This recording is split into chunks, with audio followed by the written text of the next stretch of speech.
नमस्कार, स्वागत है आपका टीवी 20 भारत में। मैं हूं आपके साथ शालिनी। आइए बढ़ते हैं आज की बड़ी खबर की ओर। जर्मनी संग रिश्ते ले रहे नया मोड़, भारत को मिल सकती है ये आधुनिक टेक्नोलॉजी। इस महीने की शुरुआत में जर्मनी के चांसलर फ्रेडरिक मर्ज की भारत यात्रा ने दोनों देशों के रिश्तों को नई दिशा दी है। यह मौका दोनों देशों के बीच रणनीतिक साझेदारी के 25 साल और राजनयिक संबंधों के 75 साल पूरे होने का भी है।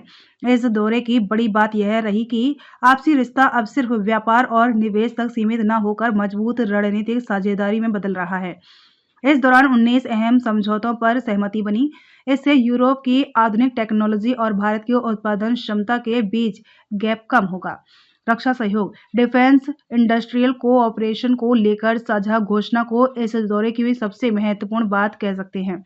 इससे भारत और जर्मनी का रिश्ता महन विक्रेता और ग्राहक से आगे बढ़ेगा। दोनों देश मिलकर हथियारों का विकास और निर्माण करेंगे। उम्मीद है कि इससे निर्यात आसान होगा और जर्मनी की अहम रक्षा तकनीक भारत पहुंचेगी। चांसलर मर्ज के साथ बड़ी पनडुब्बी कंपनियों के प्रतिनिधि भी थे। इससे संकेत मिलता है कि 6 आधुनिक पनडुब्बियों की अरबों डॉलर की परियोजना आगे बढ़ी है। अहम समझौते दुनिया में बढ़ते रक्षणवाद के बीच दोनों नेताओं ने सप्लाई चेन को विविध बनाने की जरूरत पर बात की।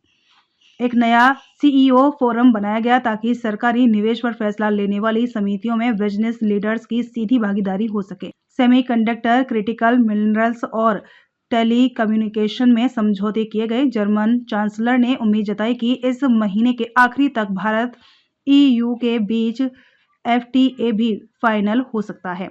मदद का दावा, जर्मनी ने green and sustainable development partnership के लिए 1.24 अरब यूरो की अतिरिक्त मदद का वादा किया है।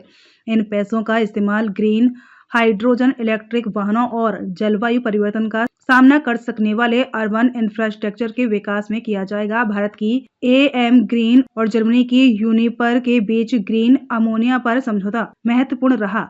आपसी संपर्क, इस दौरे में 2 महत्वपूर्ण घोषणाएं हुई। एक है वीजा फ्री ट्रांजिट। अब भारतीय पासपोर्ट धारक जर्मनी के एयरपोर्ट से बिना वीजा के ट्रांजिट कर सकेंगे। दूसरी घोषणा, शिक्षा के क्षेत्र में आई। जर्मनी के विश्वविद्यालय भारत में भी कैंपस खोलेंगे। जर्मनी में भारतीय हेल्थ केयर और आईटी प्रोफेशनल्स को मौका मिलेंगे।